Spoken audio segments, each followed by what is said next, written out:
कुदरत कवण कहाँ विचार, वारया ना जावा एक बार।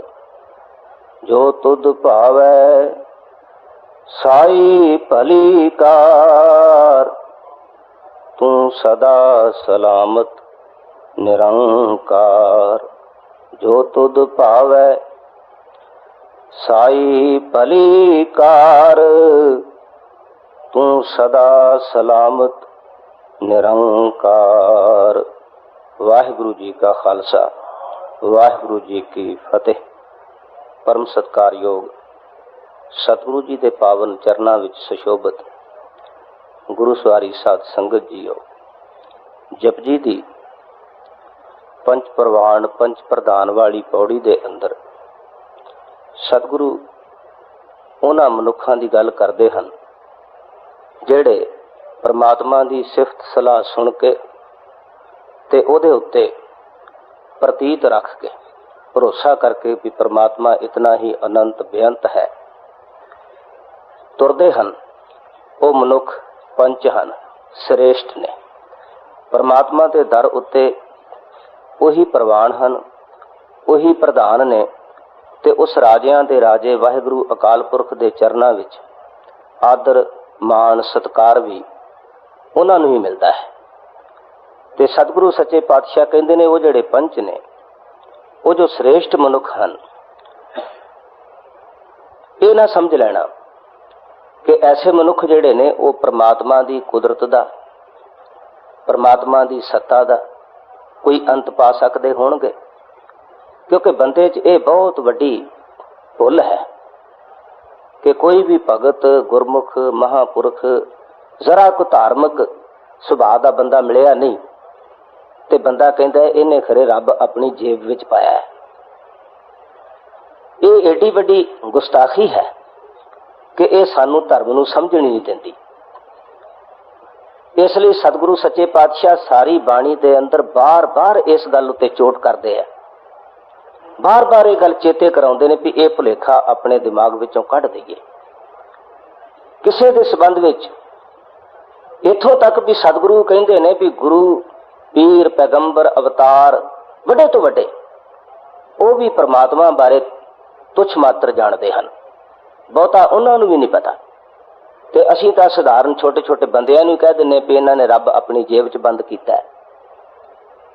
इसलिए सतगुरु कहंदे ने वो जिहड़े पंच मनुख हन जिन्हां ने सिफत सुनी है, सिफत उत्ते प्रतीत कीती है, उन्हां दा ध्यान एक वाहिगुरु अकाल पुरख जो उन्हां नूं रोशनी ते ज्ञान देंदा है उस पासे लगा रहिंदा है। ते फरमाउंदे ने जे को कह करे विचार, करते कै करण ना ही शुमार।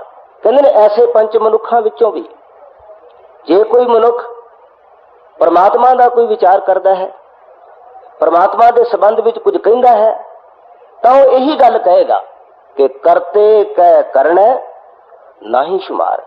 कि भाई वो जिहड़ा करता है ना, उसका जिहड़ा करण है, उसकी यह जो कीती हुई सृष्टि है, इसका कोई शुमार नहीं, इसकी कोई गिनती नहीं। श्री गुरु ग्रंथ साहब के अंदर दो शब्द बार बार आउंदे ने, पढ़ते असीं सारे हां लेकिन पता नहीं। पढ़ते हैं करण कारण प्रभ एक है, कारण करण करीम। करण कारण कारण करण ये दोवें शब्द आउंदे हैं। करण तो मतलब है संसार ते कारण तो मतलब है परमात्मा, संसार दा जो कारण है। जे कारण करण आएगा तो उल्टा अर्थ हो जाएगा, जे करण कारण आएगा तो उल्टा अर्थ हो जाएगा। क्योंकि करण का अर्थ है संसार, ते संसार का मूल कारण की है परमात्मा। इस करके इन्हां लफ्जां तो कई होर लफ्ज अगे बने ने, करणहार करावनहार। उन्हां दा जिहड़ा हार पछेत्र है वो बहुती बारी असीं तोड़ के पढ़ते हैं और एडी वड्डी गलती करते हैं कि शायद सानू पता ही नहीं भी ये तोड़ के पढ़न नाल असीं कित्थे पहुंच जाने हैं। खैर सतगुरु कहंदे ने कि पंचां का गुर एक ध्यान, जे को कह करे विचार, करते कह करण ना ही शुमार। कहंदे ने उन्हां मनुखां विचों भी जे कोई विचार करता है, कहंदा है, तां वो गल स्पष्ट कर दिंदा है कि भाई देखो वो जिहड़ा करते दा ये संसार रचिया होया है ना, इस दा कोई अंत नहीं, ਇਹਦਾ कोई हिसाब किताब नहीं। क्योंकि असल विच ऐसा होया कि संसार के अंदर खास तौर पर भारतीय समाज विच, वैसे तो दूसरे मत मतांतरां विच भी तुहानूं ये गल्लां मिलणगीਆਂ, ईसाई मत विच भी मिलणगीਆਂ, इस्लाम विच भी मिलणगीਆਂ, यहूदी लै लो, इस तरह पारसी लै लो, इसदा सारियां ने अपने तौर पर परमात्मा की इस कुदरत के बारे, सृष्टि के बारे कुछ ना कुछ कहण की कोशिश की है, यतन किया है। तो उसका नतीजा यह होया कि वो यतन अज की साइंस उसनूं चैलेंज कर गई। कोई कहता धरती चपटी है, कोई कहता बौलद ते खलोती है, कोई कहता सप ते खलोती है, कोई कहता कछू कुमे के पिठ ते रखी हुई है। 18 पुराण ते वो पुराण पढ़ के मैं हैरान होना कि उत्थे धरती नूं किते टिकण ही नहीं देता, कोई सूर खिंची फिरदा, कोई किसी पासे लई फिरदा। ते अज जदों विज्ञान की कसवट्टी उत्ते वो धर्म पर उन्हां दी गल परख विच आउंदी है तो उन्हां नूं गड़बड़ पैदा हो गई है, उसदी एक्सप्लेनेशन नहीं कर सके। कदे कोई इंटरप्रिटेशन देणगे, कदे कोई इंटरप्रिटेशन देणगे, क्योंकि एक गलती तुसीं कर लवो ना, ये बड़ा अजीब तमाशा है कि एक झूठ तुसीं बोल लो तो 100 झूठ नाल होर मिलाओ, सच फिर भी नहीं बनता, वो कमबख्त फिर भी झूठ ही रहिंदा है। इस करके ये बड़ी मुसीबत खड़ी हुई है। ओकलाहोमा यूनीवर्सिटी के प्रोफैसर एच.एल. ब्राडशाह ने सन 59 में गल कही सी। वो कहन लगा भी सिख धर्म जिहड़ा ना, सिखां नूं इस ख्याल नाल प्रचारना चाहिए कि वाहद इको एक धर्म है जिहड़ा सृष्टि की, परमात्मा की ठीक ठीक गल करदा है। ये नहीं कहना चाहिए भी साडे कोल भी सच है, कहन लगे साडे कोल मुकम्मल सच है, इस दावे नाल सिक्खी नूं गल करनी चाहिए है। लेकिन सिख तो अजे आप नहीं समझ सके, अगां की करना। ये वो लोग ने जिन्हां ने सिख धर्म नूं स्टडी कीता। असीं चूंकि स्टडी नहीं करते, इसे करके असीं उत्थे ही खलोते हैं, जिहड़ियां पुरानियां गलत रस्मां रीतां ने असीं उत्थे खलोते हैं, क्योंकि असीं स्टडी नहीं करते भी साडा धर्म की कहंदा ते उहदे मुताबक असीं चलण की कोशिश करिए। इसे करके अजे भी सिखां दे अंदर भी ऐसे ख्याल पाए जाते हैं कि बौलद उत्ते भार है जी, धरती का भुचाल तां आउंदा है, एक सिंह बदलदा है तो दूसरे सिंह ते जिसले भार करदा है तो भुचाल आ जाता है। इदां दे छोटे छोटे ख्याल उस करते की कुदरत के बारे अजे मौजूद ने। हुण कि सारिआं नूं पता है, बच्चे जानते हैं कि ये धरती जिहड़ी है ये प्लैनेट है, ये घूम रही है, और ये दुआले सारे दुआले राकेट, हवाई जहाज वगैरह चक्कर ला के वेख्या, किते बल्ब ते नजर नहीं आया, वो बौलद किते दिसिया नहीं किसी नूं। लेकिन अजे भी लोगों के अंदर भुलेखा है। कल परसों एक सज्जन को जिक्र कर रहे थे भी शेषनाग के सिर ते खलोती है। इस तरह कछू कुमा सूर जो कोई लभा किसी ने इस धरती को खिलारन की कोशिश की है। पहली भुल तो यह है भी धरती खलोती हुई नहीं है, ये तो चल रही है, सर्कल कर रही है अपने दुआले भी ते अपने ब्रह्मंड दे विच भी, ते फिर बंदा इस भुलेखे विच है। इस करके सतगुरु कहते हैं जिहड़ा परमात्मा की कुदरत के बारे कोई गल करदा ना, जिहड़ा पंच मनुख है, श्रेष्ठ है, बंदगी ते भगती नाल जिहदी साझ बनी है, वो इस तरह का कमल नहीं घोटदा। कोई कोई गल कहता है कि करते कह करने ना ही शुमार, कि करते की जिहड़ी गिणती है ना, करते का जिहड़ी कुदरत है उसका कोई शुमार नहीं, उसकी कोई गिणती नहीं। तो सतगुरु कहते हैं धौल धर्म दया का पूत। वो जो ख्याल बहुत देर तो लोगों के अंदर प्रचलित सी भी ये जिहड़ी धरती है, ये जो उसका करण है, कुदरत है, इनू बौलद ने अपने सिंगां ते उठाया होया है। सतगुरु कहते हैं असल इस धरती नूं ते होर सृष्टि नूं कंट्रोल रखने वाली चीज कोई होर है। कहते हैं वो की है? कहते हैं वो धर्म है। परमात्मा वालों जो नेम असूल नियत किया है, कुदरत कानूने कुदरत है, वो धौल है, धौल धर्म, ते वो दया का पूत, वो दया का पुत्र है। परमात्मा ने दया करके इस सृष्टि रची है ते इहदे उत्ते इहनूं कंट्रोल विच रखण लई हर चीज अपने सिलसिले के मुताबिक चल रही है। ये उसने धर्म बनाया है, ये मर्यादा निश्चित की है, इनू लॉ ऑफ नेचर कह लो। साइंस भी जिहड़ी है ना, कई लोगों को भुलेखा है कि साइंस जिहड़ी है ये शायद जो कुछ रब ने नहीं किया वो कर रही है। नहीं, कुदरत विच जितने असूल हैं साइंस उन्होंने लभ के साडे सामने रखती है। साइंस का काम सिर्फ इतना है, जिहड़ी गल कुदरत विच है नहीं वो नहीं कर सकनी, जिहड़ी कुदरत विच है नहीं वो नहीं हो सकेगी। इस करके न्यूटन, आइनस्टाइन, एडिसन वगैरह जिहड़े साइंटिस्ट ने या होर जो लोग ने वो कहते भी भाई असीं तां अजे कुदरत का एक किणका भी नहीं खोल सके, अजे तो बहुत छोटी जी गल साडे कोल आई है, सानू अनंत अथाह शक्ति का कोई पता नहीं। लेकिन इत्थे जिहड़े बंदे जिन्हां ने ऐसी कोई खोज, ऐसी कोई भाल, ऐसी कोई घालना नहीं की, वो भी उठ के कह देंगे रब असां डकिया होया, वो दिखाइए तुहानू। ਤੇ ਸਤਿਗੁਰੂ ਕਹਿੰਦੇ ਨੇ ਕਿ ਅਸਲ ਧੌਲ ਕਿਹੜਾ ਹੈ? ਕਹਿੰਦੇ ਨੇ ਪ੍ਰਮਾਤਮਾ ਵੱਲੋਂ ਇਸ ਸ੍ਰਿਸ਼ਟੀ ਨੂੰ ਚਲਾਉਣ ਦਾ ਜੋ ਧਰਮ ਨਿਯਤ ਕੀਤਾ ਹੈ, ਜੋ ਅਸੂਲ ਨਿਯਤ ਕੀਤੇ ਹਨ, ਆਪਣੀ ਦਇਆ ਕਰਕੇ ਇਸ ਸ੍ਰਿਸ਼ਟੀ ਨੂੰ ਜੋ ਸੰਭਾਲਿਆ ਹੈ, ਕਹਿੰਦੇ ਨੇ ਇਹ ਵਾਹਿਗੁਰੂ ਅਕਾਲ ਪੁਰਖ ਨੇ ਆਪਣੇ ਵੱਲੋਂ ਸਾਰਿਆਂ ਦਾ ਧਰਮ ਨਿਸ਼ਚਿਤ ਕਰ ਦਿੱਤਾ ਹੈ, ਸਾਰਿਆਂ ਨੂੰ ਮਰਿਆਦਾ ਦੇ ਅੰਦਰ ਰੱਖਿਆ ਹੋਇਆ ਹੈ।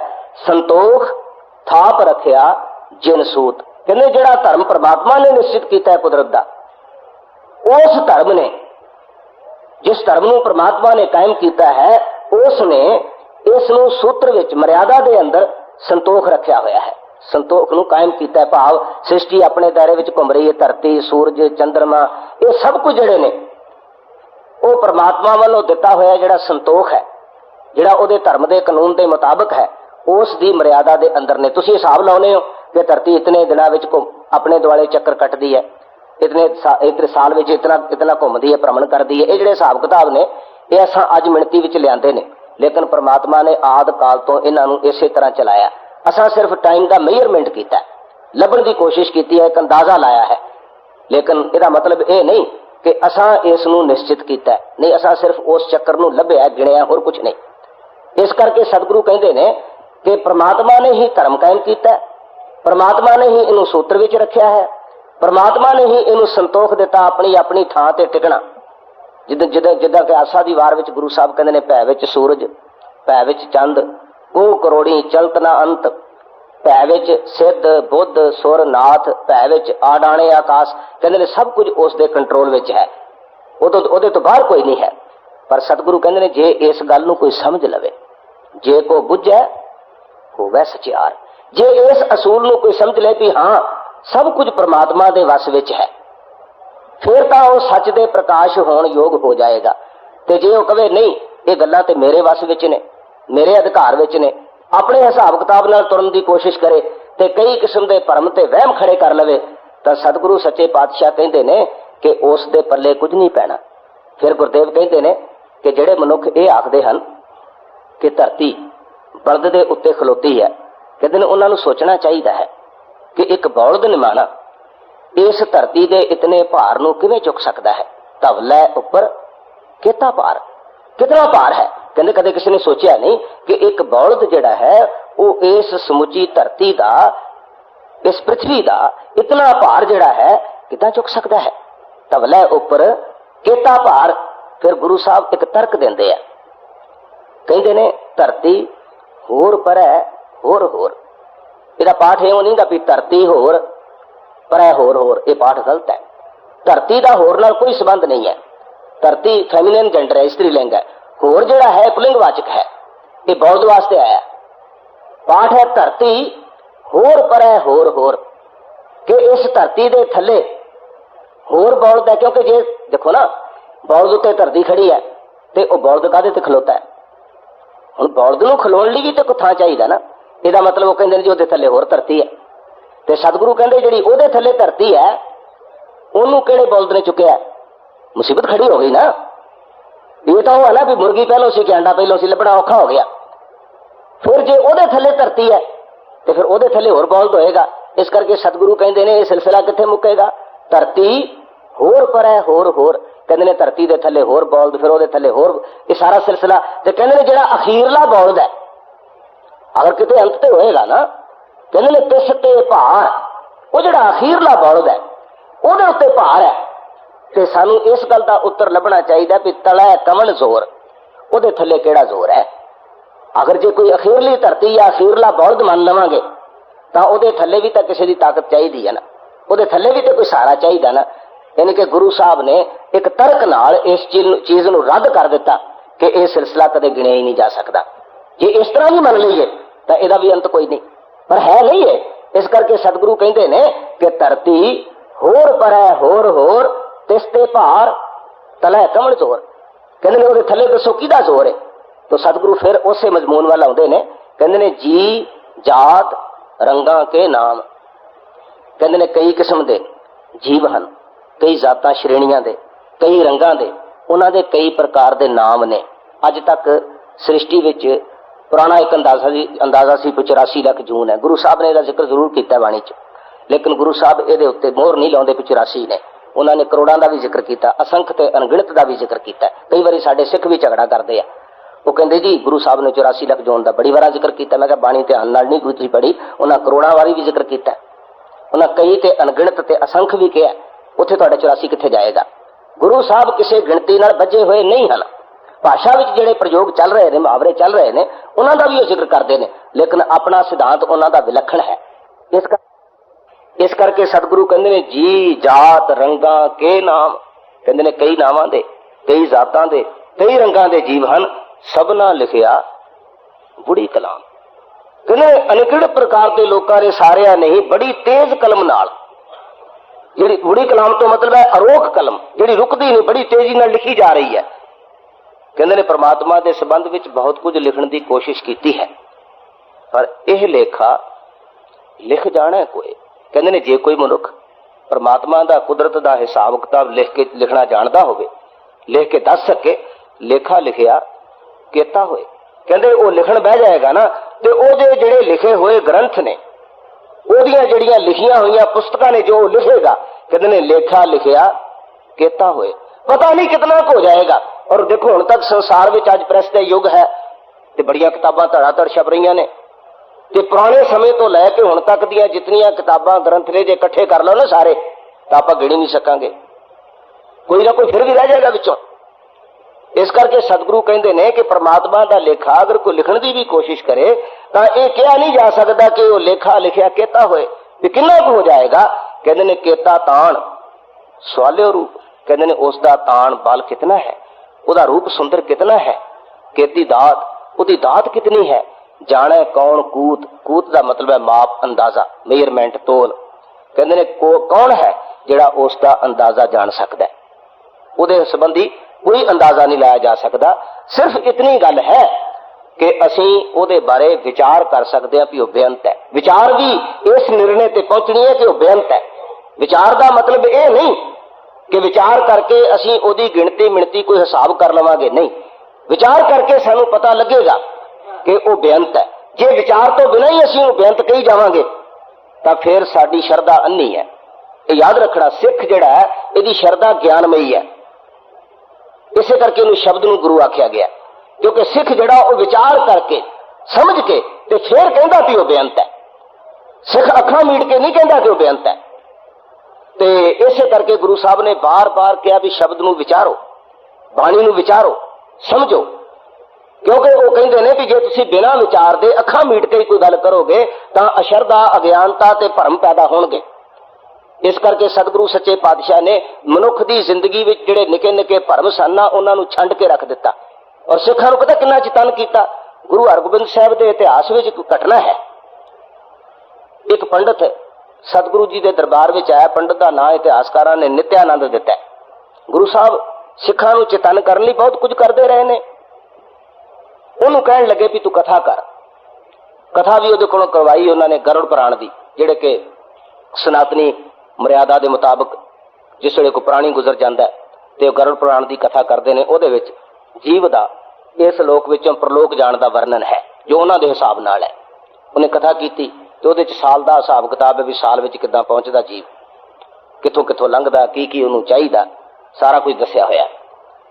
कथा जिस वे खत्म हो गई तो सिख जिहड़े सी वो बैठ के चर्चा करन लगे भी ये जिहड़ी गल पंडित ने कही है, जो गरुड़ पुराण विचों सानूं दस्या गया है, ये सच है। माफ करना, अज असीं कण वलेट के तुर जाने हैं। कोई कुछ कह जाए असीं कूड़ मनी जाने। सत बचन है, कोई कुछ कह गया वो भी ठीक है, दूजा कह गया वो भी ठीक है, तीजा कह गया वो भी ठीक है। विचार नूं ते असीं छुट्टी देती है। ते गुरु साहब बाणी सारी विच बार बार मनुख नूं चेतन करदे, सोच समझ विचार ते तत्त ते पहुंच। वो जिहड़े सिख सी इदां दे नहीं सीगे, बैठे सी गल्लां करदे सीगे, पंडित हुणी भी बैठे ने। एक सिख कहंदा भी पंडित हुणी कहंदे साल च जाना उत्थे, मैं तो 6 महीने च पहुंच जाना। एक कहता 6 महीने की लोड़ है, मैंने तो 3 महीने भी नहीं लगने।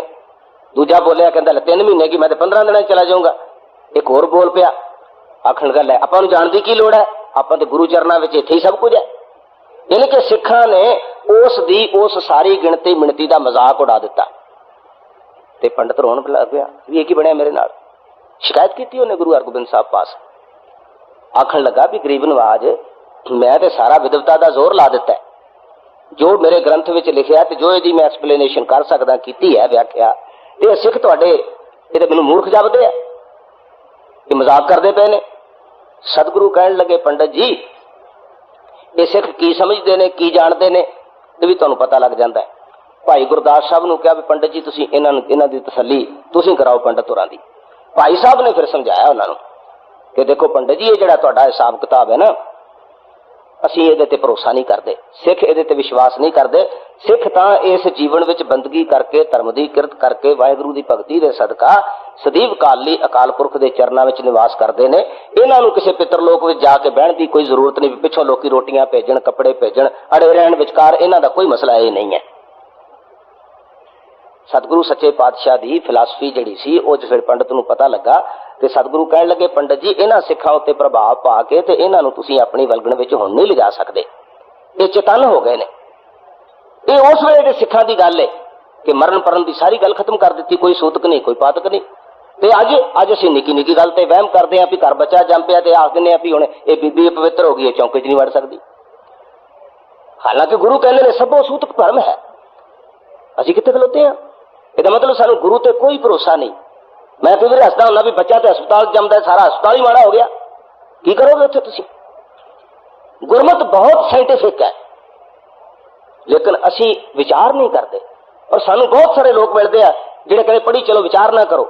ਮੈਨੂੰ ਇੱਕ ਗੱਲ ਯਾਦ ਆਈ ਹੈ, ਕਹਿੰਦੇ ਨੇ ਕੋਈ ਤੇਲੀ ਸੀਗਾ, ਕੋਲੂ ਚਲਾਉਂਦਾ ਸੀ ਤੇ ਬਲਦ ਨੇ ਰੱਖਿਆ ਸੀਗਾ, ਕੋਲੂ ਦੇ ਅੱਗੇ ਲਾਇਆ ਸੀ, ਉਹਦੇ ਖੋਪੇ ਪਾਏ ਸੀਗੇ। ਇੱਕ ਵਿਚਾਰਵਾਨ ਵੀ ਉੱਥੇ ਤੇਲ ਲੈਣ ਚਲਾ ਗਿਆ ਤੇ ਉਹ ਤੇਲ ਲੈਂਦੇ ਉਹਨੇ ਦੇਖਿਆ ਵੀ ਇਹ ਬਲਦ ਆਪੇ ਹੀ ਚੱਲੀ ਜਾਂਦਾ, ਇਹਦੇ ਪਿੱਛੇ ਕੋਈ ਡੰਡਾ ਡੁੰਡਾ ਰੱਖਣ ਵਾਲਾ ਕੋਈ ਵੀ ਨਹੀਂ ਹੈ।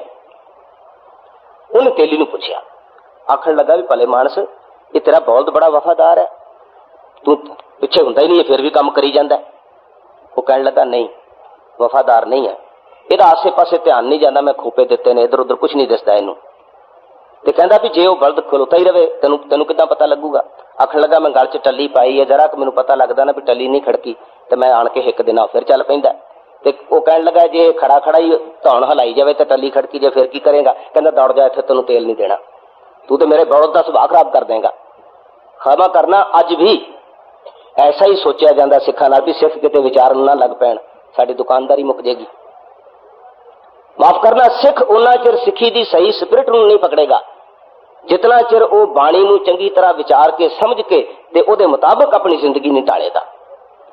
ਕਿਉਂਕਿ ਗੁਰੂ ਸਾਹਿਬ ਨੇ ਕੋਈ ਅੰਧਾ ਧੁੰਦ ਗੱਲ ਨਹੀਂ ਕੀਤੀ, ਸਾਨੂੰ ਅਗਿਆਨਤਾ ਤੇ ਅਵਿਸ਼ਵਾਸ ਵਿੱਚ ਨਹੀਂ ਪਾਇਆ, ਸਾਨੂੰ ਉਹਨਾਂ ਨੇ ਬੇਦਾਰ ਕੀਤਾ ਔਰ ਉਹ ਸਮਾਜ ਵਿੱਚੋਂ ਚੇਤਨ ਕਰਕੇ ਸਿੱਖ ਬਣਾਏ ਨੇ ਜਿਨ੍ਹਾਂ ਦਾ ਮਿਸ਼ਨ ਹੀ ਹੈ ਕਿ ਸਿੱਖੀ ਸਿੱਖਿਆ ਗੁਰ ਵਿਚਾਰ। ਤੇ ਜੇ ਅਸੀਂ ਇਹ ਨਹੀਂ ਕਰਦੇ ਤਾਂ ਅਸੀਂ ਸਿੱਖੀ ਕਾਹਦੀ ਸਾਡੇ ਕੋਲ? ਸਿੱਖੀ ਤਾਂ ਗੁਰੂ ਦੀ ਸਿੱਖਿਆ ਨਾਲ ਹੀ ਹੈ, ਗੁਰੂ ਦੀ ਵਿਚਾਰ ਨਾਲ ਹੀ ਹੈ। ਇਸ ਕਰਕੇ ਸਤਿਗੁਰੂ ਸੱਚੇ ਪਾਤਸ਼ਾਹ ਇਸ ਪੌੜੀ ਵਿੱਚ ਉਸੇ ਵਿਚਾਰ ਦੇ ਪੱਖ ਨੂੰ ਉਜਾਗਰ ਕਰਦੇ ਹੋਏ ਕਹਿੰਦੇ ਨੇ ਕਿ ਭਾਈ ਉਸ ਪ੍ਰਮਾਤਮਾ ਦੇ ਸੰਬੰਧ ਵਿੱਚ ਜੇ ਕੋਈ ਸੋਚੇਗਾ, ਜੇ ਕੋਈ ਵਿਚਾਰ ਕਰੇਗਾ ਨਾ ਤੇ ਉਸ ਨੂੰ ਪਤਾ ਲੱਗੇਗਾ ਕਿ ਕੀਤਾ ਪਸਾਓ ਇੱਕੋ ਕਵਾਓ, ਕਿ ਇੱਕ ਆਪਣੇ ਹੁਕਮ ਨਾਲ ਵਾਹਿਗੁਰੂ ਅਕਾਲ ਪੁਰਖ ਨੇ ਸਾਰਾ ਸੰਸਾਰ ਬਣਾਇਆ, ਪਸਾਰਾ ਬਣਾਇਆ ਹੈ, ਤਿਸ ਤੇ ਹੋਏ ਲੱਖ ਦਰਿਆਓ। ਇਹ ਲੱਖਾਂ ਦਰਿਆ ਜ਼ਿੰਦਗੀ ਦੇ ਉਸ ਵਾਹਿਗੁਰੂ ਅਕਾਲ ਪੁਰਖ ਦੇ ਹੁਕਮ ਨਾਲ ਹੀ ਪੈਦਾ ਹੋਏ ਨੇ। ਕੁਦਰਤ ਕਵਣ ਕਹਾਂ ਵਿਚਾਰ ਵਾਰਿਆ ਨਾ ਜਾਵਾਂ ਇੱਕ ਵਾਰ, ਕਹਿੰਦੇ ਨੇ ਮੇਰੀ ਕੀ ਤਾਕਤ ਹੈ। ਕੁਦਰਤ ਕਵਣ ਦਾ ਮਤਲਬ ਹੈ ਮੇਰੀ ਕੀ ਸ਼ਕਤੀ ਹੈ। ਕੁਦਰਤ ਕਵਣ ਕਹਾਂ ਵਿਚਾਰ ਵਾਰਿਆ ਨਾ ਜਾਵਾਂ ਇੱਕ ਵਾਰ, ਜੋ ਤੁਧ ਭਾਵੈ ਸਾਈ ਭਲੀਕਾਰ, ਤੂੰ ਸਦਾ ਸਲਾਮਤ ਨਿਰੰਕਾਰ। ਸਤਿਗੁਰੂ ਸੱਚੇ ਪਾਤਸ਼ਾਹ ਸਾਨੂੰ ਇਹ ਸੋਝੀ ਬਖਸ਼ਦੇ ਹਨ। ਉਦਮ ਕਰੀਏ ਕਿ ਗੁਰੂ ਕੇ ਜੋ ਬਚਨ ਹਨ ਉਹਨਾਂ ਨੂੰ ਸਮਝੀਏ ਤੇ ਸਮਝ ਕੇ ਆਪਣੀ ਜ਼ਿੰਦਗੀ ਦਾ ਕੂੜਾ ਕਰਕਟ ਹੁੰਜ ਦਈਏ। ਇਹੋ ਹੀ ਸਾਰਥਕ ਹੋਏਗਾ। ਇਹਨੇ ਅੱਖਰਾਂ ਨਾਲ ਹੀ ਹੋਈਆਂ ਭੁੱਲਾਂ ਤੋਂ ਖਿਮਾ ਮੰਗਦਾ ਹੋਇਆ ਫਤਿਹ ਅਰਜ਼ ਕਰਦਾ ਹਾਂ। ਵਾਹਿਗੁਰੂ ਜੀ ਕਾ ਖਾਲਸਾ, ਵਾਹਿਗੁਰੂ ਜੀ ਕੀ ਫਤਿਹ।